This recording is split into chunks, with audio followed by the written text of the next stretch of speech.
શંકરાચાર્યજી વિદેશી ષડયંત્રકારીઓની વાત કરી રહ્યા છે, પણ એમના હાથ મજબૂત કોણ કરે છે? એમના હાથ મજબૂત કરે છે ઘરના જ ઘાતકીઓ, ઘરના એ ઘાતકીઓ જે દેશમાં રહી દેશનું ખાઈ અને દેશનું પનોત વાળે છે. પણ હવે જાજુ ટકી નહીં શકે આ ઘરના ઘાતકીઓ, દેશના દુશ્મનો, કારણ કે લિસ્ટ તૈયાર થયું છે આતંકવાદીઓનું. એ સ્થાનિક આતંકવાદીઓ જે ભારતમાં રહી અને ભારતની ઘોર ખોદવા પર આમાદા હતા, એક એકને વીણીને મારવાનો પ્લાન તૈયાર કર્યો છે. સોનલ પાસેથી જાણીએ પ્લાન.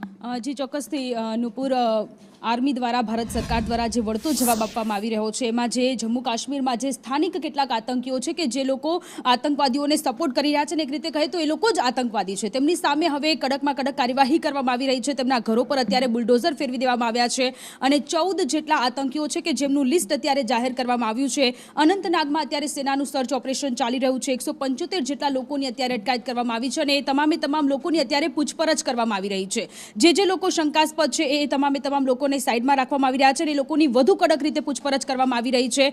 બીજી બાજુ બીજી એક જગ્યા છે પુલવામામાં કે જ્યાં પણ 50 જેટલા અત્યારે શંકાસ્પદ આતંકવાદીઓ છે તેમની પણ અત્યારે અટકાયત કરવામાં આવી છે. એ લોકોની પણ પૂછપરછ કરવામાં આવી રહી છે. 6 આતંકવાદીઓનું આખું જે લિસ્ટ, 14 આતંકવાદીઓનું જે આખું લિસ્ટ સામે આવ્યું છે, એમાંથી ઘણા બધા આતંકવાદીઓ એવા પણ છે કે જેમના ઘરે અત્યારે બુલડોઝર ફેરવવામાં આવી રહ્યું છે.